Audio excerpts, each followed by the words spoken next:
Welcome. Another edition, Dropkick Basement, into your ears and hopefully your brains. My name is Mike Madden, purveyor of the Dropkick Basement, and my co-host on the other end is Tommy Schultz. Tommy, how are you in the summer? Summer's getting rolling, Mike, and you know what summer means. The blockbusters are about to drop. Yeah. Get your popcorn and your Coca-Cola, because we're going to the movies, baby. Going to the movies this week. Yes, you're right. A good topic to discuss. Pro wrestling in cinema. Now, when Tom brought this to the production table, it was under the guidance of it's going to be some theatrical or regular movies about pro wrestling, and then also a few documentaries if we can throw them in there for context. So yes, some cinema quality films are in here, quote unquote, and then some more obscure movies I'm sure we're going to talk about, and then there's a few that are more of the documentary style that are worth checking out. I would say as it's gotten more in fashion to be a wrestling fan and a filmmaker who is a wrestling fan, I will point that out. The last maybe 20 years has been so much better for wrestling's portrayal in movies than it was in the priors, because if you go back and watch, I think this is more on like TV shows and how they handled wrestling in the 80s and 90s. But even in certain movies, like when it was showcased, they didn't know what the fuck they were talking about when they were like, hey, we're going to put a wrestling scene in this, or like there's going to be a wrestling element to this show that we're doing, this sitcom, and they all just absolutely sucked. So in my brain, I think the last 20 years have been sort of a reawakening of people that actually know a thing or two about pro wrestling have gotten back into creating content, movies, writing scripts that honor, the fandom of pro wrestling, the athleticism, the in-ring, and the storytelling element that pro wrestling is, for sure. Yeah, and when I threw this idea out there, I wanted to include both the best and the worst. Yeah. Of what Hollywood has brought to us, us wrestling fans. Yeah. And what they think of what we love so much. Yes. And when I thought of including the documentary aspect of this in this topic, it's more so because the representation in true films has been few and far between. As a wrestling centric main topic. I mean, it may have been touched on here and there, but the documentaries that I focused on in my list were not, I guess you would say, like based on like a promotion or a WWE centric documentary. Let's just say that WWE produced documentary. Right. I wanted like a director's object view of wrestling in some shape, form, or fashion. So let's start with those. Let's hit the documentaries first. I would say there's two that kind of you could say are like the baseline for the modern day documentary. There's I would say the widest range and had a theatrical release would be Beyond the Mat, which showed us so much in terms of independent wrestling. Former stars, and then actually inside, which that's the first time we ever got this kind of inside look inside of the at the time WWF locker room, Right, the locker of room. a current active wrestler being focused. That you see, you know, creative meetings Yeah, yeah. with Vince McMahon, and you see that behind the scenes, and you know there had been exposés or featured pieces on television, but we never got this in long form before. It was the first. Right, you're right. It was the first time that you were allowed backstage. It was the first time that that there was that access to talk to the men and women in wrestling about what got them into it.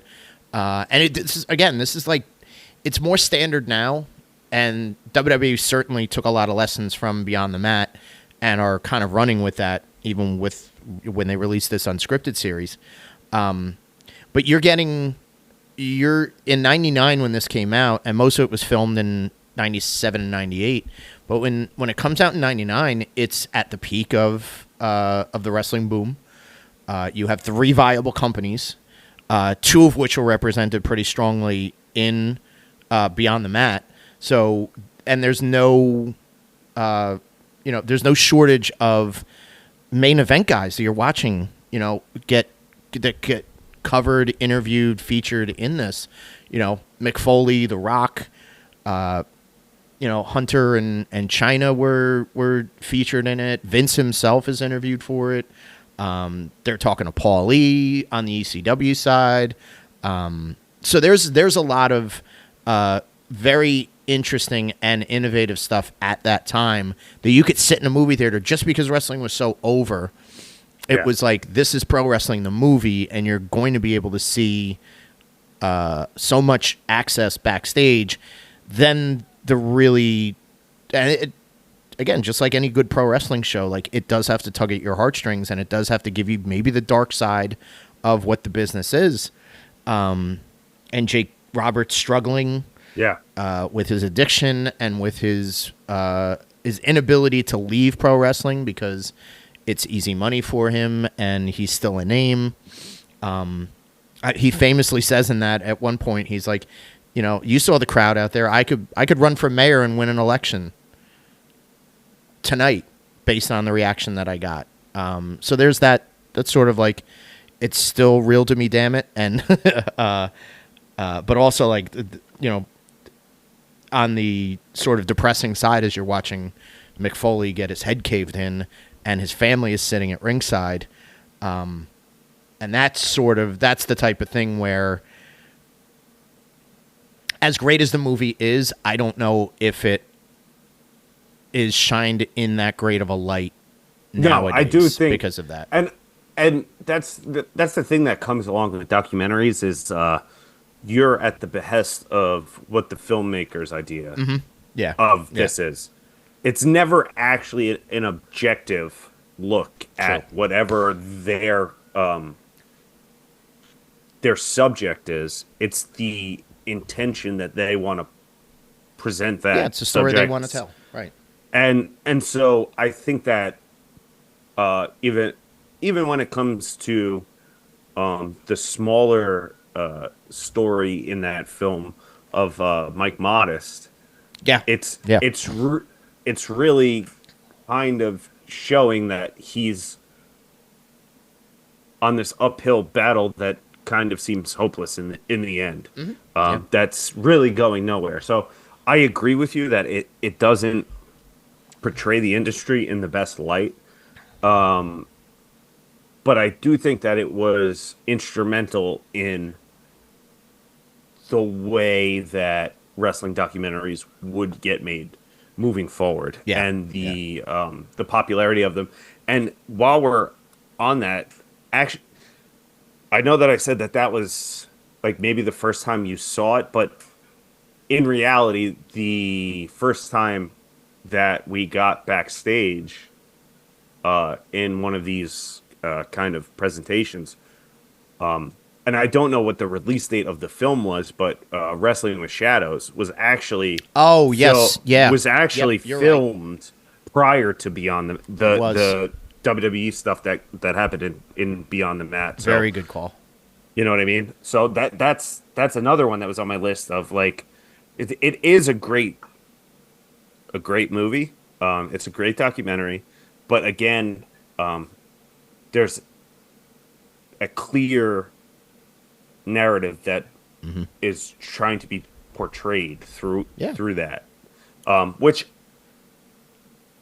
whether you agree with Brett's take on everything or what, however you view that situation, they do an incredible job of getting you the behind the scenes footage of what is probably one of the most iconic moments in the history of Oh wrestling. yeah, yeah. The controversy, everything that went down that could be presented was part of that film, and that's, I think, maybe because it didn't. I don't have any notes on it, and I've seen it a million times. Maybe because it didn't get a theatrical release, I didn't really want to kind of put it in this context. But it's still like, it's very important, and I think it was like, it's so Brett point of view, and I love Yeah. Brett. Brett's tremendous, and I think Brett does like tell a lot of, like, you do have sympathy for Brett and his side of the story. And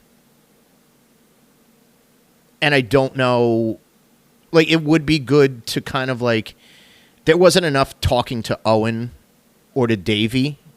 I would like Yeah. to have gotten what they were thinking at the time. Like, hey, obviously we know that, like, that Davey left at the same time that Brett did, because of what happened.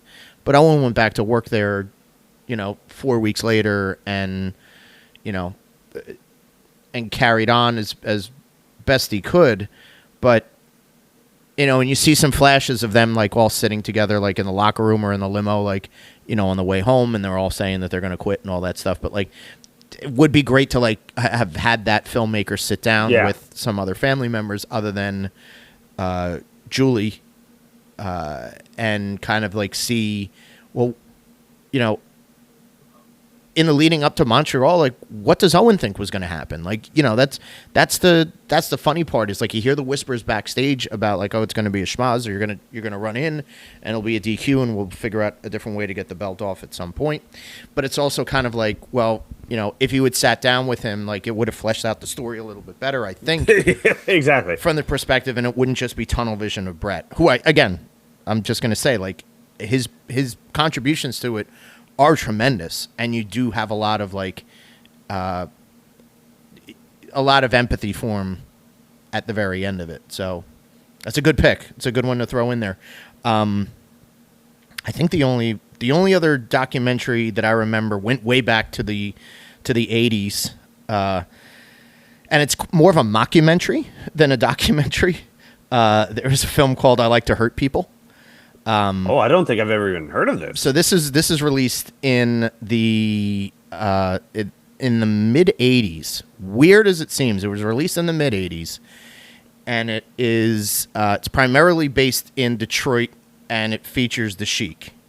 Oh, And it's a kayfabe documentary where this reporter is following the Sheik as the Sheik is preparing for his main event matches in Detroit against Andre, Dusty Rhodes, Abdul the Butcher, Terry Funk, and there's a kayfabe element to it. So there's some acting that goes on to it, but there's also a lot of fan interaction where you see the fans like having a visceral response to the Sheik throwing fireballs, and you're getting a lot of really cool crowd shots of that. So it's a little bit kayfabe, a little bit shoot. Was only released on video cassette, and I think all of the footage is from, like, the mid 70s. So, like, Andre does not look like Andre did in '85. He's moving around a lot quicker. This is like Dusty in '77, so is a little bit slimmer of a Dusty, but it's fun. Like, it's there. I don't know if it's. I know there's, like, clips of it that you can find on YouTube. I would love for, like, one of these, like, Shout Factory, revival houses to say, like, all right, well, wrestling's kind of popular again. Let's get the rights to this and put this on like, Amazon or put it on like Netflix as a goof to see if anybody would like it. But that's one that I just remember like renting as a kid because it was in the wrestling section, and it had like the cover was Dusty Rhodes and I think the Sheik, and it was like a silhouette, and I was like, this looks like a wrestling match. I'm gonna rent this, and it blew my mind. I was like, I don't know if I'm prepared for this. That sounds awesome. I really want to see that now. Yeah. It's fun. I'll put it that way. It's a very unique watch. So let's so we're gonna leave the documentary part of the film festival, and let's get into the next genre of film. Let's tackle some comedies. Let's talk about some wrestling comedies.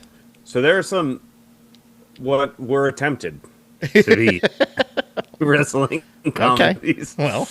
Well, so where do you want to start with this? I'm gonna listen. I always like to give you the history of pro wrestling. I'm gonna go the comedy. The first wrestling movie that I watched, the first comedy about wrestling that I watched was the 1986 cult classic Body Slam.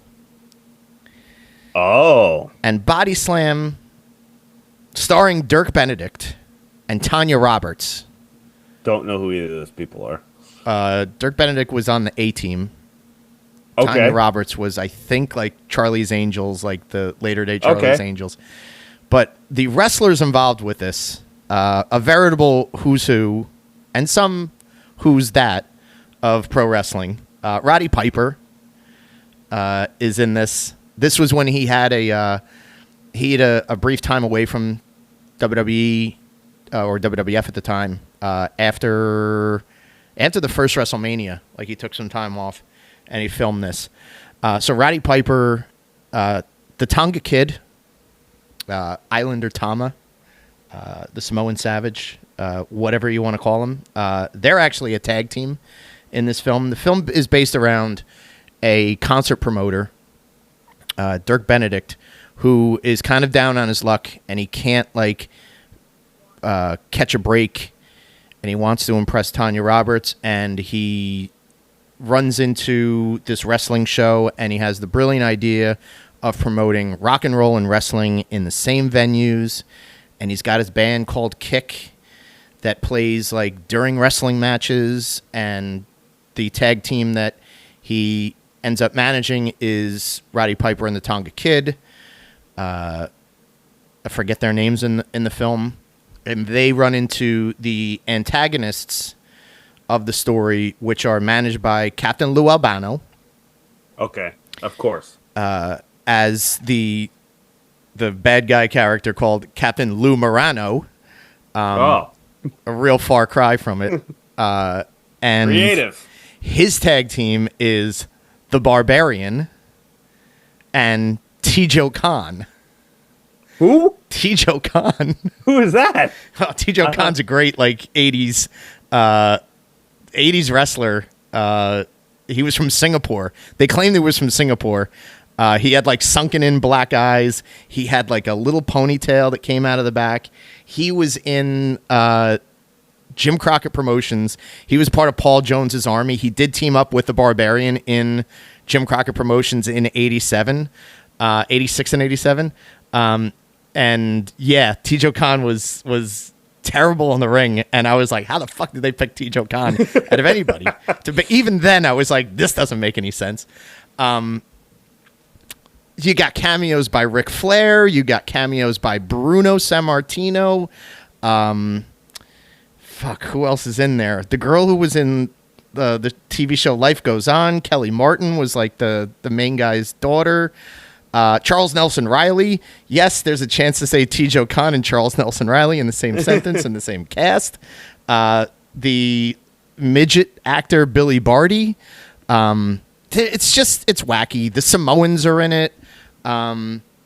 It's subtly racist, very goofy, slapsticky, but it was that was the first pro wrestling comedy that I remember seeing, and I was like, yeah, this is up my alley. It's so dumb that it's good. Really recommend if you haven't had a chance, viewers I have and not seen that. listeners I have and not seen Tom, that. please track down Body Slam. I think you can I'm gonna watch have it. to. I think you can watch it on some free streaming network out there. What are you thinking of comedy-wise when it comes to pro wrestling? So there's two that come to mind. One that definitely wasn't made a comedy, but when I watched it for the first time in 2005, it was for sure a comedy. Right. And that would be No Holds Barred. Yeah. That's not really supposed to be funny, is it? No, that's what I mean. It is one of the all-time worst films It's bad. ever Yeah. made. Yeah. And it spawned the main event of a pay-per-view, strictly based off the film. But It was a long program that those assholes worked together. yes, yeah. You know? Zeus was around. Tiny Lister got like a whole year run as a heel in WWF based off the release of this tragically awful. But to me, I love it because it's just so so bad. Yeah. It's one of those movies that's just so bad that it's good. All right. Hey, listen, Stan Hansen's in it. Yeah, Stan Hansen's in it. Hulk Hogan makes the man shit himself. Yeah. It's got all sorts of hijinks. Some love. There's some love interest. Joan Severance. Love. Yeah. And you get Tiny Lister. You do. Yeah. Kind of like monosyllabic. Not really any lines. Tiny Sickest Lister. haircut of all time. Bald head with lightning bolts shaved into the side of them. Just an all-around bad movie. But the wrestling comedy that I grew up on, another very bad but has a special place in my heart, is Ready to Rumble. It's okay. Go ahead. Tell me. I know you hate it. I hate it. It's insulting. I know you hate it. Listen. So this movie came out in 1999, 2000. Yeah. I think it was filmed in 99 and it came out in 2000. Yeah. So I'm 11 years old. Right up here. This is right up your alley. So this is right up my alley. This is like Body Slam was for me. Okay. Exactly. Now I get it. All right. There's fart jokes. I get to see a slew. You get Goldberg, DDP, Sting, Bigelow. Bigelow. You get all the hits. Van Hammer was in the movie. Van Hammer. Yep. And then you give me Joey Pants. Yeah, that's true. Yeah. And fucking the King. Oliver Platt. Oliver Platt. Unk from The Bear. Yeah. Two historically great actors. They are good. Yeah. Alongside the cast of Buff Bagwell and Kurt Hennig and David Arquette and that guy Rose McGowan. Oh, and Scott Conn. Scott Conn. Yeah. I mean, come on. It's unreal. Yeah. We get to see the triple cage on the big screen. That's a good point.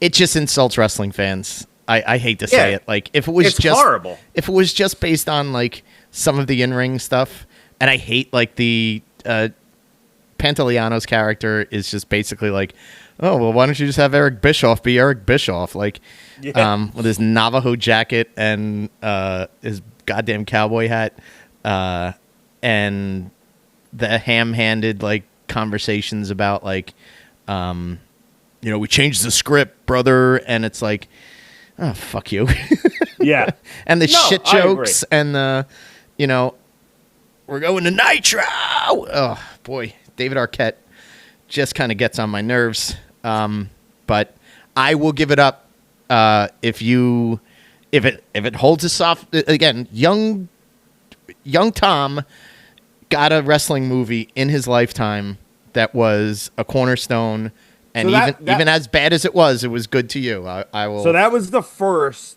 I would say that was the first wrestling movie I got. Mm-hmm. Okay, all right. There were movies that included wrestlers, but that was the first movie about wrestling that incorporated it into the actual script, and they did wrestling in it. Yeah. So, and as much I wasn't the biggest WCW guy at the time. I grew up tried and true WWF, but it was just cool to see wrestling. Oh yeah. In a movie theater. Yeah. One, and I just have one more. And wait, you went to the movie theater to see that? I did. Yes. Oh, okay. All right.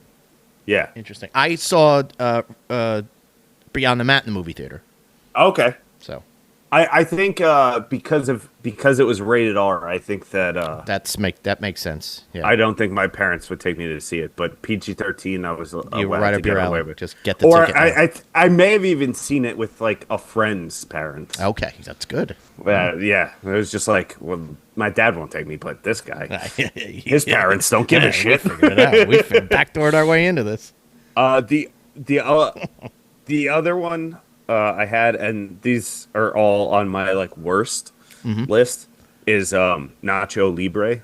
That movie stinks. God, we just talked about like that great like lucha dream team that we put together, and now it's like, fuck, I gotta be reminded that people like don't really respect Lucha Libre, and they made that piece of fucking junk. No respect. Junk. Horrible. Oh, terrible. Absolute garbage. Does Jack Black even recognize that in his resume these days, or is he? I hope not. He would be canceled if he did. Yeah, it sucks. That's a bad movie. Bad movie. Okay, all right. Comedy. I had that listed here. Comedy wise, No Holds Barred. Yeah. I think it took until the mid 2000s, right, or the late 2000s, before we really like got right back into like a good movie that was written about pro wrestling. I would say probably the best and pro wrestling movie, arguably the best pro wrestling movie, and the most authentic to a scene in pro wrestling is the Darren Aronofsky film, The Wrestler. Yes. I will say it's the best. Maybe it's the best pro wrestling movie. It's definitely the best movie about a guy who has a side job in a deli.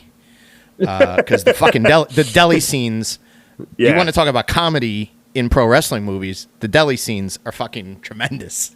Tremendous. He's sending the guy out long to catch the potato salad. And the woman, he has the standoff with the woman who says it's, just, could you take a little bit more? Can you add a little bit more? And then he shoves his hand into the blade. Here's your potato salad now. Fuck you, woman. And Todd Barry is the grocery store manager. Oh my God, yeah. It filmed here, parts of it filmed right here in our part of New Jersey.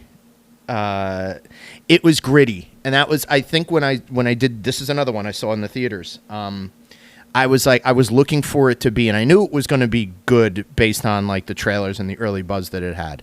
But when you see it in the theater, you're like, well, is it going to be too dark? But it was nostalgic. It told the right story, and it was, like I said, it was gritty. It showed independent wrestling, so it wasn't trying to dress up these stages to make them look like 20,000 seat arenas. It was basically saying like it borrowed Ring of Honor's setup, and it borrowed like some of the indie setups that at the time were kind of cathedrals to independent wrestling, and incorporated a lot of the boys that were on the road. Ron Killings, the belle of the ball in WWE right now, had a cameo in The Wrestler. Necro Butcher. Yeah. Got to be the Necro Butcher. I was actually that this is what drew me to this movie so much. Was at that time I did not watch anything on television. Okay. I was strictly independent wrestling. Like I was hardcore every month going to CZW, going to Jersey All Pro Wrestling, and I was actually at the show that they filmed the Necro Butcher scene. Really? During, yeah, I like that. It was. I want. It was either February or March of like 2009 or 2000. I can't remember the date. It was a show called Lights Camera CCW. Okay. And the main event was like they did this whole gimmick during the show where the Necro Butcher is, he's in the movie, so he's now Hollywood Necro Butcher.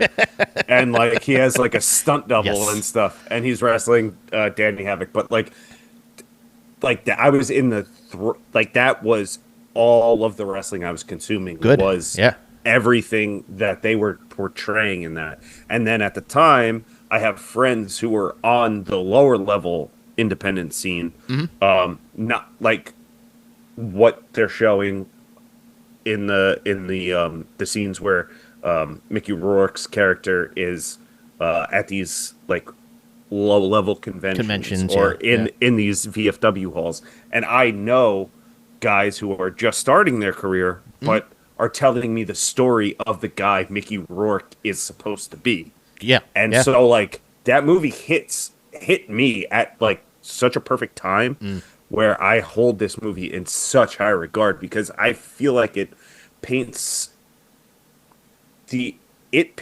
portrayal of Jake the Snake in Beyond the Mat. Yeah. Oh yeah. To a T. Mm-hmm. And he gets his moment, and then it all comes apart. There's some, again, I think there's some really heartbreaking scenes in it. The non-wrestling stuff is certainly, that's where a lot of the drama gets brought in, the relationship with the daughter and the ultimate letdown that she experienced, and, the lashing out, and the complicated relationship with Marissa Tomei's character. Like, it's like if it was just the story of this washed up wrestler that had to, wrestle after he had, a heart condition and all this other stuff. And it's kind of giving you like a pull back the curtain, like dramatization of it. That's one thing, but like adding all of that context about his life and how he just really could not keep it together, and separate his personal life from his wrestling persona. I mean, that's the heartbreaking part of it, when push comes to shove. And that's what I think that's the type of thing that made it Oscar bait and made it, and Mickey Rourke won the Golden Globe for it. So it's certainly, I've mentioned on other podcasts that like, it's a great like sports film. Like when you think about sports films, like it tells like a very like up and down story, and you find yourself, at the end of it, you're rooting for Randy the Ram to, Ram Jam, the Ayatollah, and cut to black, and you're left to speculate, what exactly happened. And it's just a good movie. And you could plug and play any sport that he was involved in when it comes to a guy that was at the height of his popularity in the 80s and then is trying to make his way back in some sort of way in that profession because he doesn't know anything else. Yes, right. You could they've done that in various other. I just think it holds so true to the business of professional wrestling because you see it so much with these guys. Yeah, yeah. And it kind of like makes you think of whoever your favorite wrestler was from yesteryear, and then you see them 100 pounds heavier than they were with make face paint on, taking pictures for $10 at a convention, and you're like, I feel for that guy because he knows nothing else. Yeah. And he loves it so much that he's trying to hold on. Or he's got somebody talking him into it, just like in this film where it's like, he would be able to separate and get a job as a security guard or as a, a tech or a medic or whatever, but he just doesn't know how to separate it.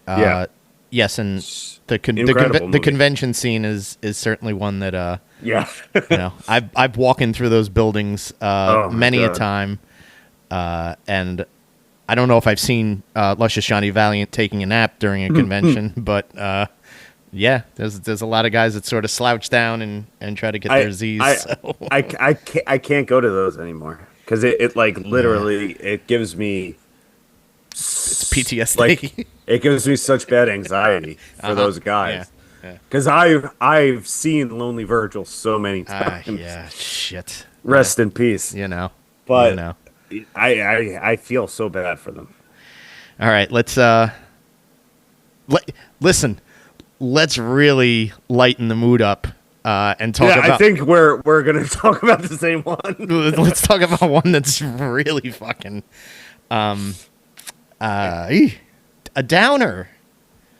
A good movie, a well put together. The Iron Claw.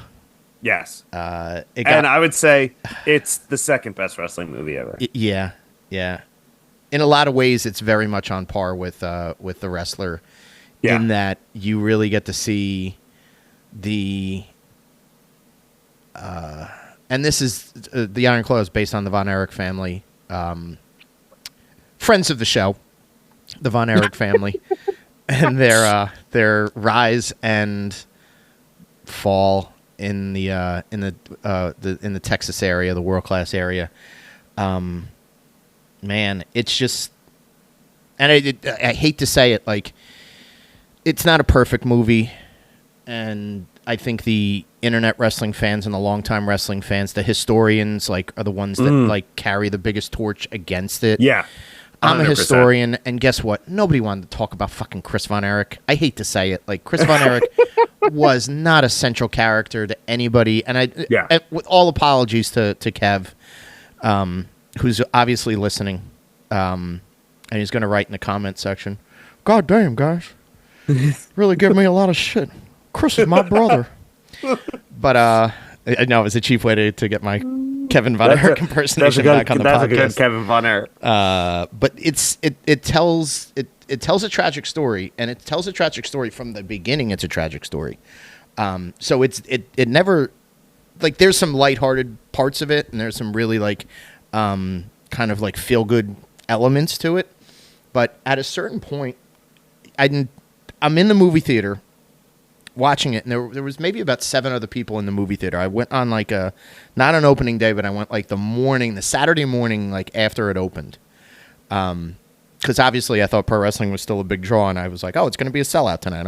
I'll go see it in the morning the next day. Matinee. That'll be fine. Little matinee. A little, 11 o'clock in the morning movie. Who's going to pass that up? So I go and see it, and there's 7 other people in the theater. And at one point, somebody towards the back was like, and they must have like known a little bit of the story, but not necessarily everything. And they let out like when Kerry Von Erich commits suicide, they let out, oh, come on. Like, sort of like, just let us have 2 seconds where we're not crying our eyes out in this film. Yeah. But there are some really good portrayals of the wrestlers of those times. The guy who played Fritz was fantastic. Yes. I thought Zac Efron portrayed it very good. Did a very good job. Very good job. The guy who played Ric Flair is hilarious. The guy who played Harley Race was actually really tremendous. Yes. But it kind of gives you that sort of, there's a sunny side because Kevin's ultimately like an optimist, at towards the end, and self-reflection is kind of his superpower. But you walk out of the theater and you're like, man, I just felt like he got hit with a ton of bricks, and it's like it's an affecting film. And I think that's where it sort of like has that kinship to The Wrestler, where you don't feel good walking out of The Wrestler because you're like, well, I don't know what happens to Randy the Ram. Like, I don't know if he dies or wins, or if he ever figured out a way to stop wrestling, if he won and survived the match. And then you're also, like, at the end of, you know, the Iron Claw, you're sort of like, well, I know Kev's all right, but, like, they kind of cut it off in the early 90s, and now we're 40 years later, like, you know, you have some, like, at least, like, a little bit of a context about how, you know, he had the kids, he moved to Hawaii, and life got better, but it's sort of like, but was it really better for Kev? Like, you know, that's the sad part, is that it sort of, like, it makes you go back and do the research of real life, and you learn, well, he's okay, but, man, they still had tragedy. Everyone else is dead. Yeah, yeah. So, bummer, but...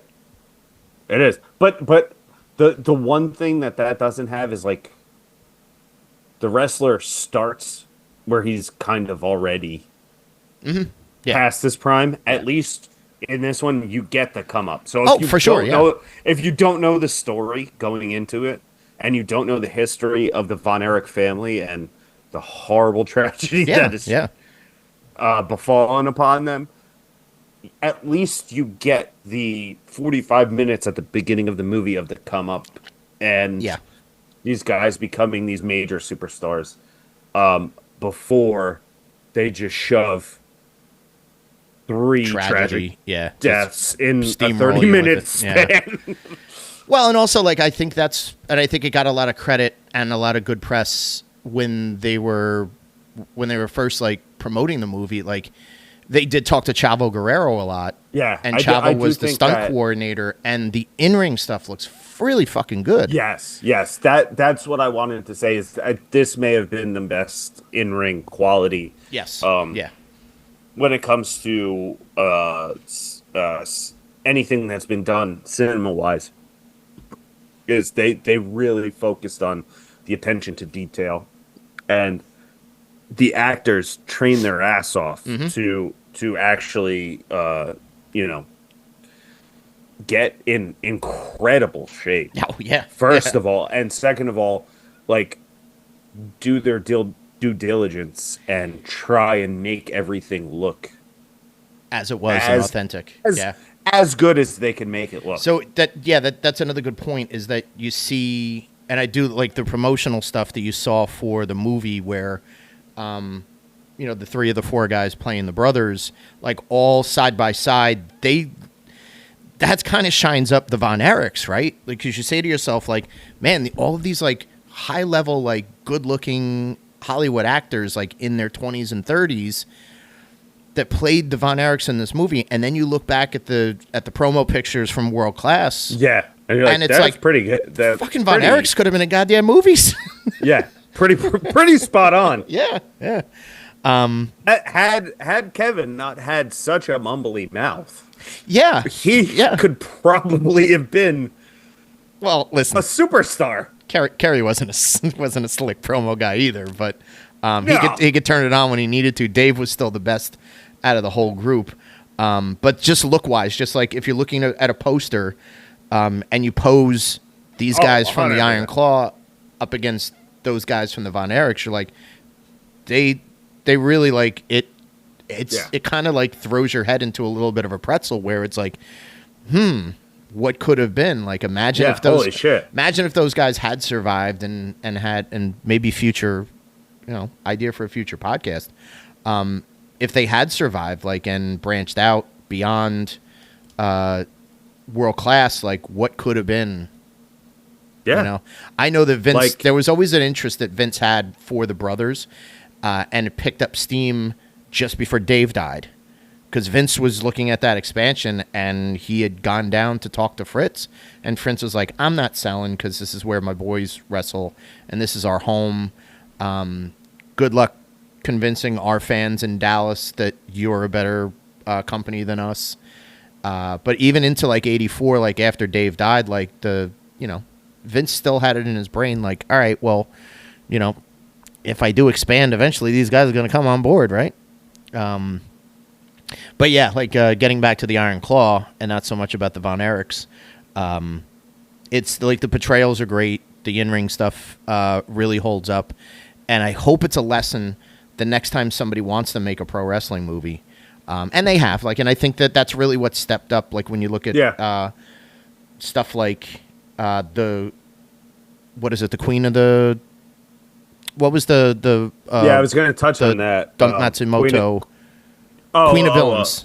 Queen of Villains. Queen of Villains. Oh, I like, thought you meant the other and the one. way the in-ring stuff was choreographed in that. Yeah. Did you see the Queen of the Ring? The was that the Mildred Burke? So I was going to bring that up because in preparing for this episode, I know that movie just recently came out. So I started watching it the other day, and I got about 30 minutes into it and shut it off. Really? Yeah, I did not care for it. I had heard that it does not play well, and it is a period piece from what, like the 30s and 40s. Yeah. So, because it like starts as like she's a carny wrestler, but the problem that I had was I didn't get enough into the wrestling portion of the movie to like have a critique on how that was done. Mm-hmm. Okay. It was just a little too the way it was too heavy-handed. I get you. Yep. They just like okay, so the critique that people have with the Von Erich movie is the historical timeline of things, right? Yeah. Of the Iron Claw. This, I have no context for the historical timeline of how any of this happened. Mm-hmm. Yeah. But, like, the first scene is she's sitting in the crowd watching wrestling for the first time. She's never seen wrestling before. And 20 minutes later, she's like the biggest women's wrestler in the world. Okay. And I'm just like, we're in a time machine immediately. Yeah, I'm like, what is happening right now? Well, first of all, if it was that time frame, there's no way they're letting a little girl sit in a fucking wrestling crowd. Like, yeah, good luck getting that over. Women couldn't go. Oh no. So like, she was a full-grown woman. Oh, grown she wasn't woman, like a little girl. Oh, that's even less realistic. I don't think they let women into the garden until like the late 50s. She's like no, I mean, I don't. It definitely wasn't in the garden. This was like in like some shed in Oklahoma. Oh, of course, yeah. But like but the whole thing, I didn't like the way that they portrayed this story. Okay. So I just didn't. I couldn't. It's 2.5 hours long. I was 30 minutes in, and I'm like, I got 2 hours left. I can't do this. That kind of wears me out. Yeah, just the thought of it, kind of like, all right, I want to take a nap through this. Yeah. So whatever. It's based off a book, and the book has always gotten like really great reviews. The book was the Queen of the Ring: Sex, Muscles, Diamonds, and the Making of an American Legend. And it was based off of actually Mildred Burke's either diary or manuscripts. Yeah. And I've always heard good things about the book. Like, the book was like written up a bunch in Wrestling Observer and you know, from the historians that really wanted to shine it up. Like, in the ramp up, they knew that the movie was coming out. They were like, you got to read the book before you get anywhere close to the movie. So maybe that's the case. Maybe it does read as a better book than it does as a theatrical. So I would say that I'm sure that if I sat down and heard the story first of her actual tale from whatever she was doing into becoming like one of the first and most influential women's wrestlers of all time, of course. Yeah. But I think the theatrical representation and some of the acting and the over the top stuff that they do, it just didn't play well on film. Okay. As someone who like enjoys like good movies, I would say that this isn't like a well acted movie. Like, okay, all right, I can see that. Like, Walton Goggins is in it, but he's like this like super over the top like Southern promoter and it's almost like a caricature. Gotcha. You know what I mean? So Yeah, it just it doesn't play well. I'm sure that the story is great. I'm sure that the book is great. yeah. The Yeah. movie just didn't It didn't translate. hit. Okay. Yeah. What is it on? Not to give it a plug, but like, is it on like Amazon or? I've I found it on the dark web. Okay. All right. Ooh. Kayfabe, Tom. Kayfabe. No, I don't know what it's on. Okay. All right. I just found it on like Well, I'm a sure. website. Yeah. Since it had a little run in the theater, I'm sure it'll be on some streamer in the summer and the fall and all that stuff. Yeah, you could pay for it on Amazon Prime. Okay. Yeah. All right. Well, I don't think I'm going to. Yeah, I'll wait I for would. that to be freebie. Before we go, is there anything else that sort of that still hits you in the theaters? So the only other one, and again, I didn't see it, but I've heard good and bad things, was the wrestling with my family. Oh, I did see that. Movie. Yeah. How was that? All right. So it is very much it's cornier, and you could tell this is a WWE production. Yeah, 'Cause that's They really lay into the this guy's the booker and this guy's the and it's Rocky's production company. I mean, there's parts that are good, and I think it's well acted. That's the one thing I will say. I think like the Florence Pugh and the guy who played the brother did a very good job in their roles. There's just so much like over the top bullshit that is surrounding it that you're sort of like, if it's not her having sort of a dramatic scene in the movie or what would look to be like a real reaction to something, you're flooded with corny. Oh, they run into The Rock in the hallway at a WWE show, and they're like marking out for him, and it's like, first of all, they probably wouldn't be able to like just wander around backstage, even if they were hired as extras. Like they're not allowed to like wander around backstage like that. Yeah. But then when they go back to England for the few times that they do, like they really ham up the home life and the Knight families, their promotion and all of that, and they lean heavy into like this is the dream, and she watched WWE growing up, and her and her brother always wanted to do this, and that's cute.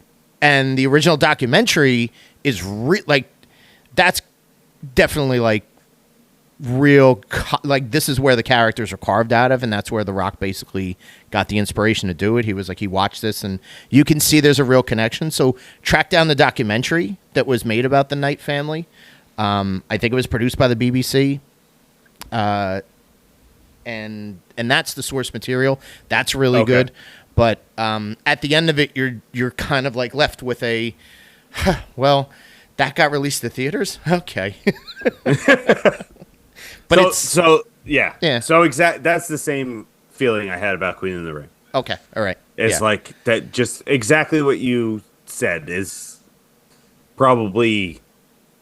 It's not really worth tracking down, but if you catch it, like I caught it, like if you come across it, I caught it on like a Saturday afternoon on Comedy Central when it was raining out, and I was like, all right, I'll just sit here and watch this for a while. If in 10 years it stumbles across your TNT on a Sunday afternoon when you're hungover, I guess take the 4 hours it's going to take with commercials. With commercials, right? That's a very good point. You do got to get bombarded with commercials. There is an indie movie that I haven't seen, but it's recommended. And I actually worked with a guy who was one of the producers on it. Came out in 2019. It's called The Peanut Butter Falcon. So I have heard of this. And this guy, like Shia LaBeouf. Shia LaBeouf. Well, that's not the guy that I know. But like I know one of the one of the producers. And like I did business with him.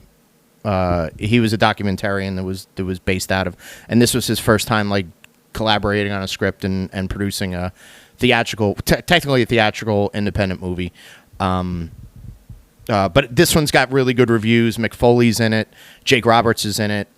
It's about a boy with Down syndrome that kind of runs away from the group home that he's in to go be trained because he's a huge pro wrestling fan and he wants to create a character.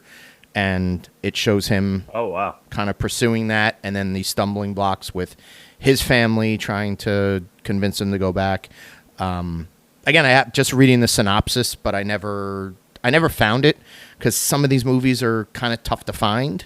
Yeah. Even in I the think streaming it may be world. on Netflix. It could, if it is, then it's it was probably at worth some watching. point. Yeah, it was at some point. It's either on Netflix or Amazon. I know I've seen it somewhere. Yeah, and I think the takeaway was the guys from the world of wrestling that were part of it were like really good, authentic portrayals of, again, the old broken down wrestler prototype. And I've heard of this movie. I did not know that it was. I just heard the name and heard that it was a very good movie. I didn't know that it was about pro wrestling. So yeah. I'll definitely search that out. Yeah, it's probably worth searching and looking into for both of us. So, I guess we're gonna have to draw the curtain on this one. I think. Yeah. I had like so I. Okay. I had, you did. I only had I had 3 other docs.